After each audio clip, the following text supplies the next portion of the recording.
Hello dreamers and welcome to Disney Dreamlight Valley.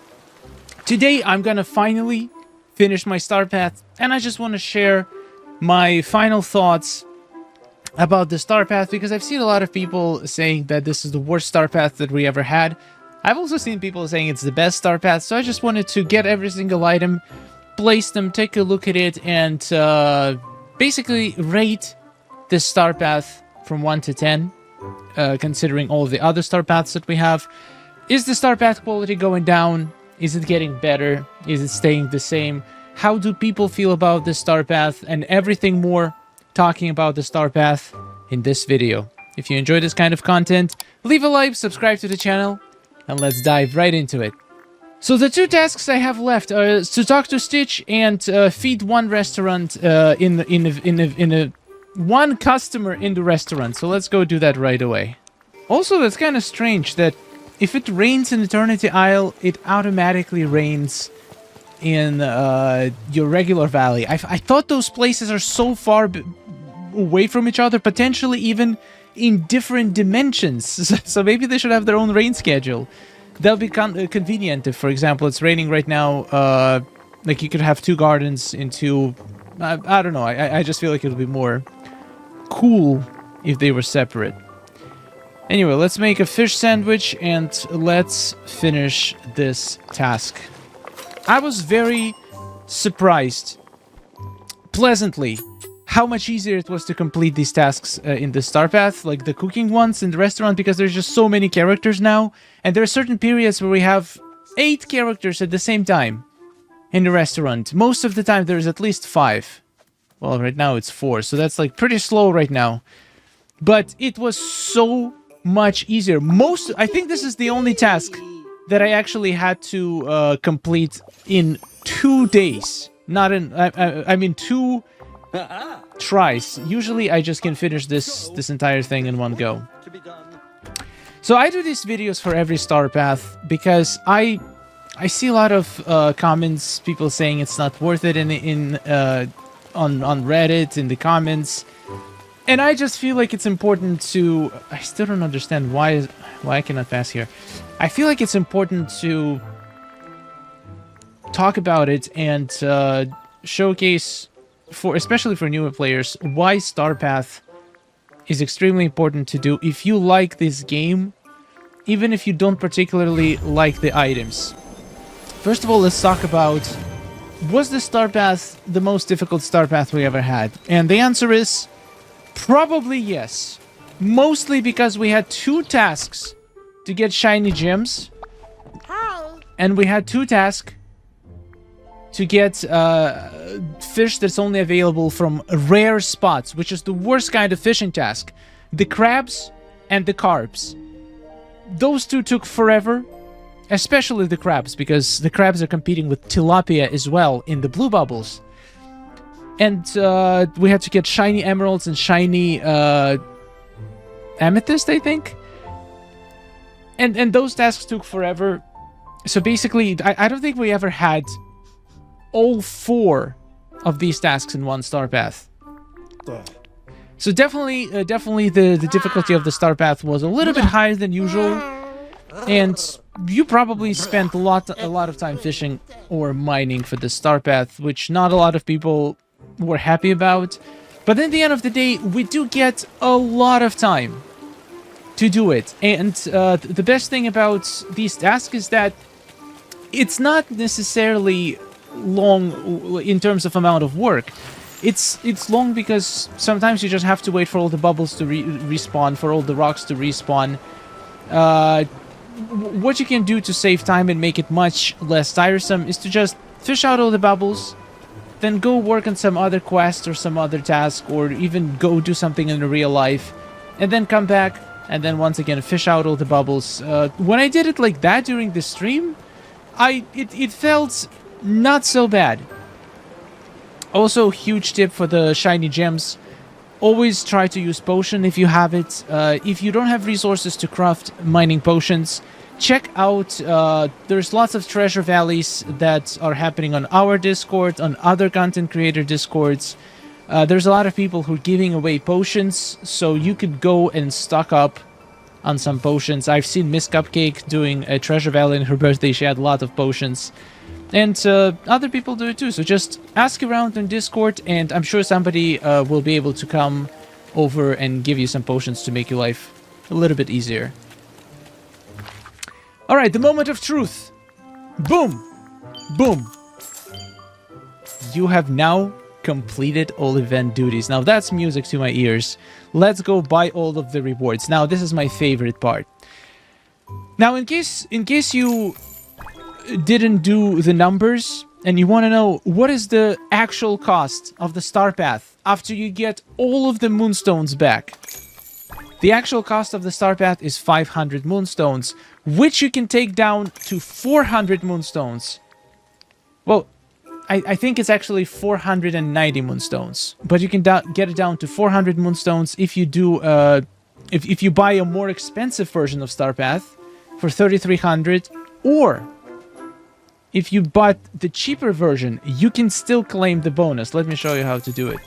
Let me just get all of the rewards first of all. Some of these I'm probably never gonna use.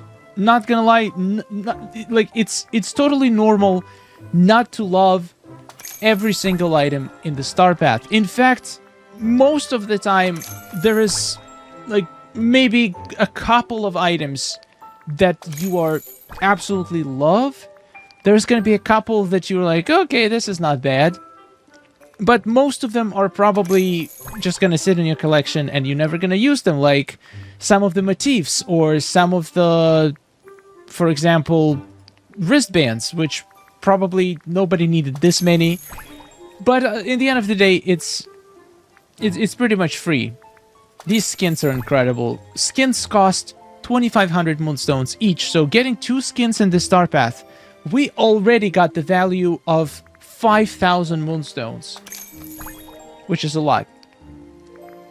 Alright, so after you completed the whole thing and claimed every single reward, you are going to be left with... Wait, I forgot about the last page. Oh, I didn't buy anything from the last page yet. Wait, this is makeup?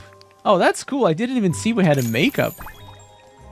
Motifs look pretty good too, but unfortunately, Touch of Magic right now is not super popular amongst a lot of people, mostly because it's pretty hard to use on console with controller. I feel like I have to have keyboard and mouse to be able to do this. Something doesn't add up. Oh yeah, I forgot to buy a bunch of stuff. All of the moonstones coming back to me. I'm back to 1,300. Okay, so I should have enough for at least next week premium shop. And after that, we're gonna be broke. So after buying all of the items, you're gonna have either 10 or 110 extra tokens. So you can go to the last page and spend them. So if you didn't buy a more expensive version, you can just buy these moonstones once and get 90 extra moonstones, making the cost of the star path exactly 500. But if you bought more expensive version, you'll have an extra 100 tokens to spend, which means you can get another 900 moonstones back, which will bring cost down to 400. From 490 to 400. But if you bought the cheaper version, what you need to do is go to more tokens, click to more tokens, and here go all the way up to 9. So what if you didn't buy, you can only do this once. And if you bought expensive version, it's not going to work.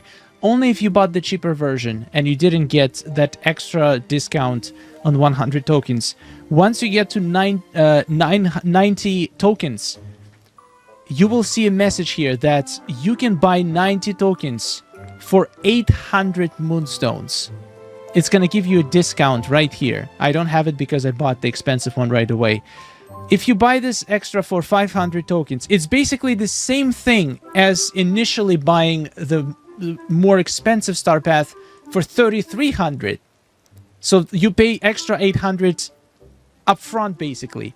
Or you can choose to pay extra 800 in the end of the star path and get 90 extra tokens, which will allow you to sell them back for 900 moonstones. So you buy 90 and then you sell them right away right here.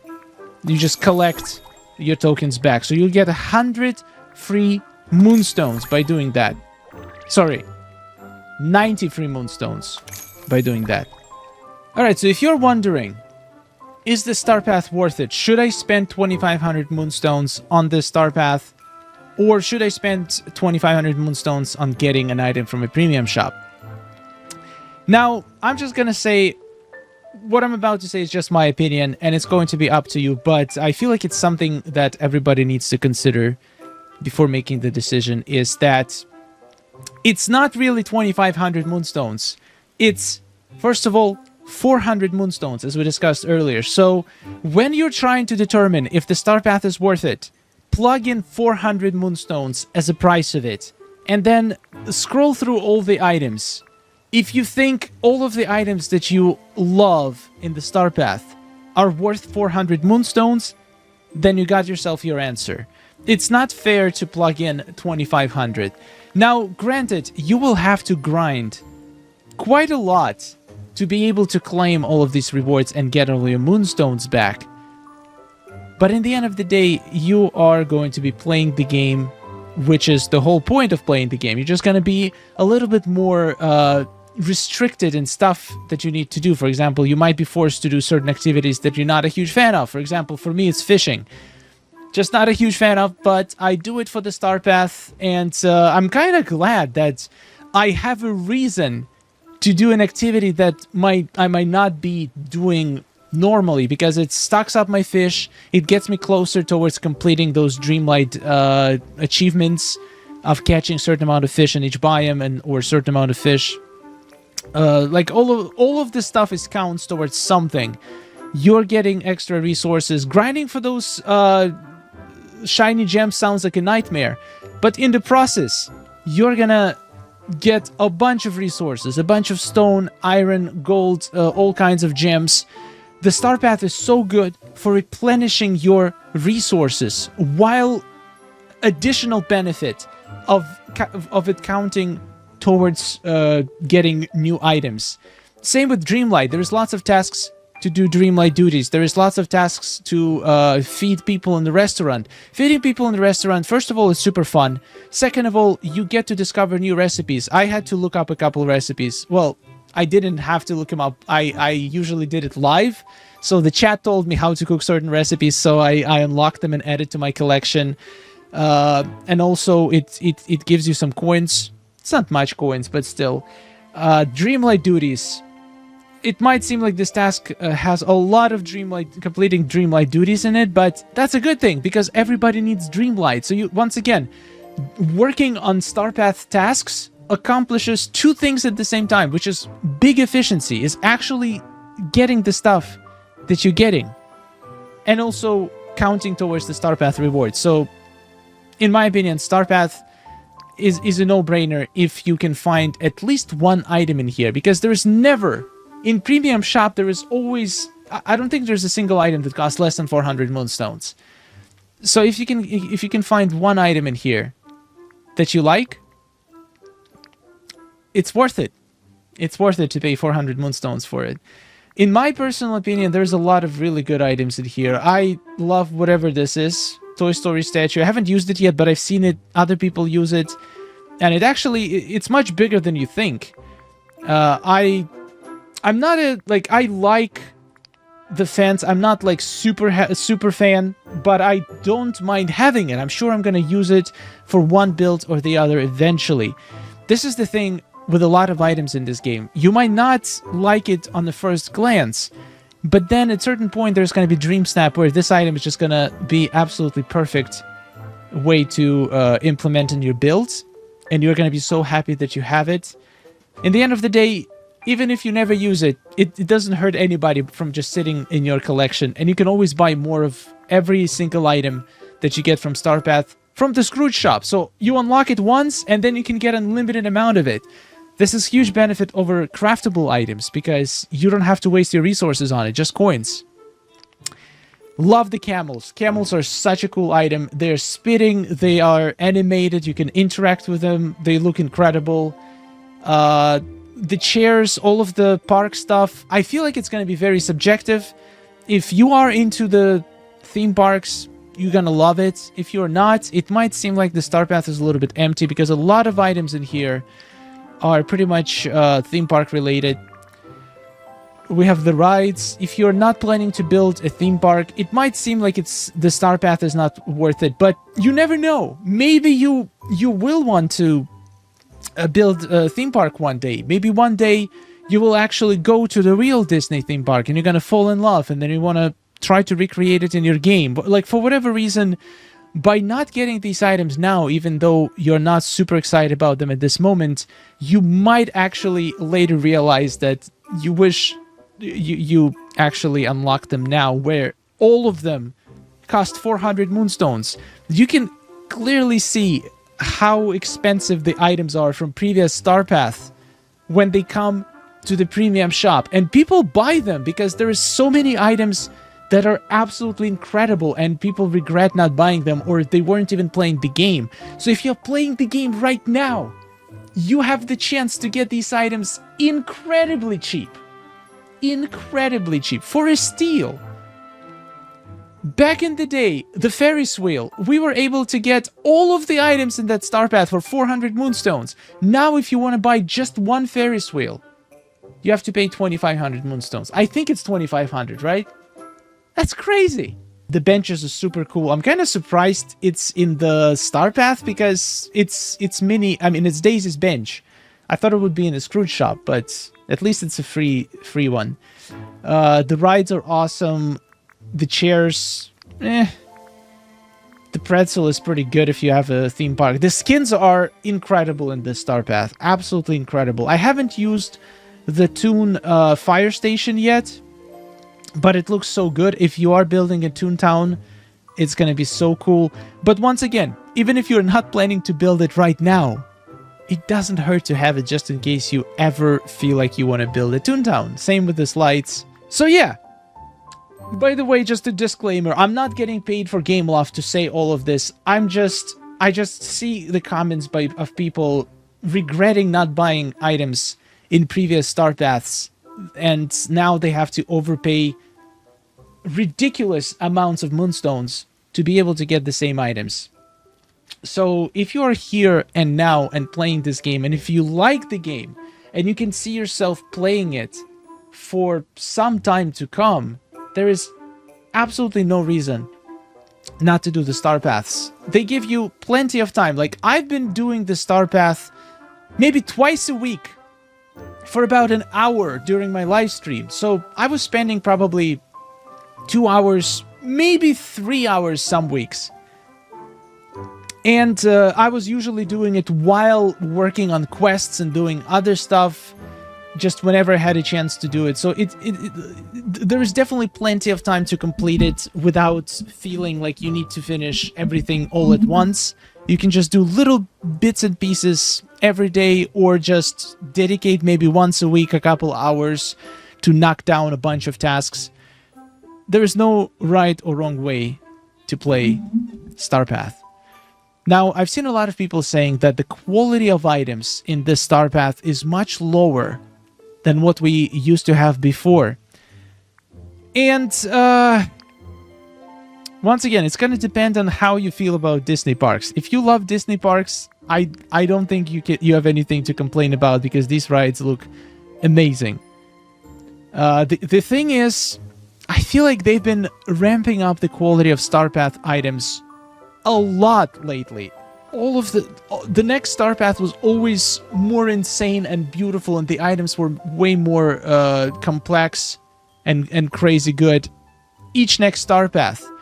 So it's just impossible to keep raising the bar every single time, because there is a limit to how awesome the items can be.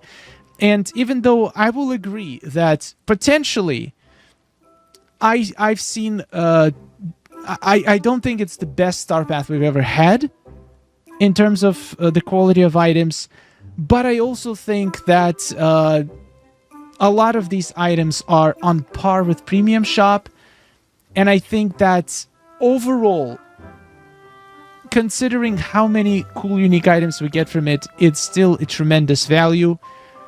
And a lot of these items I would probably get from the Premium Shop if they were Premium Shop items.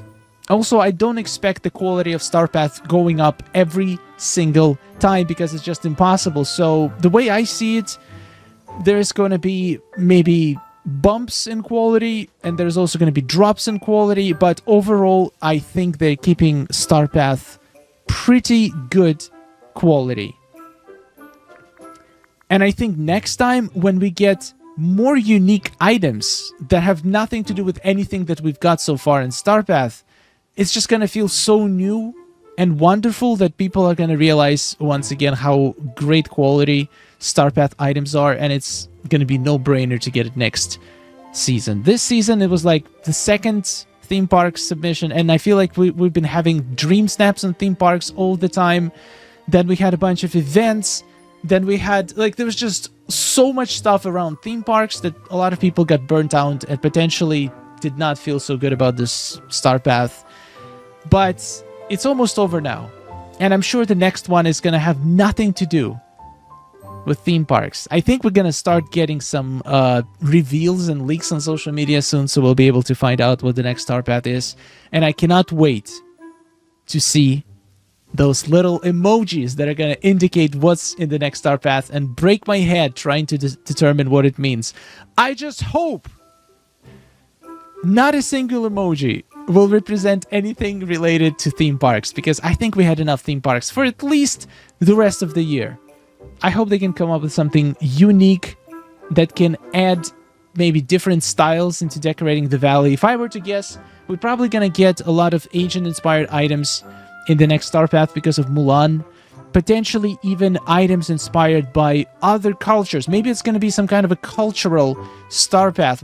Where we can get a little bit of different cultures from all over the world, like some of the most iconic Disney items from those cultures brought in the Star Path and Premium Shop for the next season. I think that would be my guess what the next Star Path would be. But anyway, once again, no matter if the quality is slightly worse than usual, it's still insane value, and you get so much more than you would get with the same moonstones in the Premium Shop. So my take, Star Path is no-brainer.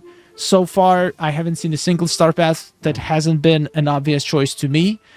And I'm curious to know your opinion in the comments. Do you agree? Do you feel like the Star Path is not worth the moonstones?